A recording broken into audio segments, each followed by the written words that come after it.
अल्हम्दुलिल्लाह। जमात को साथ नमाज पढ्नुको महत्व अल्लाह तालाले सूरत नूरको आयत नम्बर 36 र 37 मा भन्नुभएको छ, फी बुयूतिन अदिन अल्लाहु अन तुरफा व युذकर फीहा स्मुहु युसब्बिहु लहु फीहा बिलगुदुव्वी वल आसाल। अर्थात् ती घरहरू, अल्लाहको घर, मस्जिदहरू जसको आदर र सम्मानको अल्लाह तालाले आदेश दिनुभएको छ र त्यसमा अल्लाहको नामको स्मरण हुन्छ, अल्लाहको जिकिर हुन्छ, अल्लाहको नामको जप हुन्छ। अनि एउटा मुमिन व्यक्तिले ती घर अर्थात् मस्जिदमा बिहान र साँझ अल्लाहको स्मरण गर्छ अर्थात् नमाज पढ्दछ।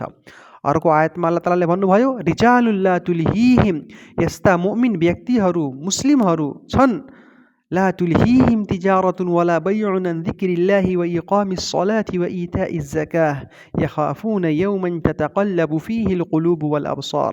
कि उनीहरूलाई व्यापार र त्यसै गरी खरिद बिक्रीले अल्लाहको जिकिरबाट, नमाज कायम गर्नुबाट, त्यसै गरी धर्मदान दिनुबाट कहिले पनि रोक्दैन, बेपरवाह गर्दैन। किनभने तिनीहरू त्यस दिनप्रति धेरै भयभीत हुन्छन्, डराइरहेका हुन्छन्, जुन दिनमा आँखा र दिलहरू उलटपलट भइहाल्छन् अर्थात् पर्लैको दिनबाट।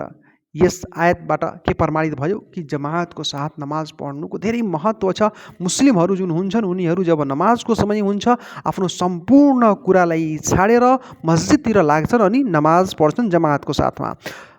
रसूल अकरम सल्लल्लाहु अलैहि वसल्लमले भन्नुभएको छ, अब्दुल्लाह इब्न उमर रदियल्लाहु अन्हुको हदिस हो, सही बुखारी र सही मुस्लिममा यो हदिस छ कि सलातुल जमाअती तफदुलु सलातल फर्द ब27 दर्जा। अर्थात्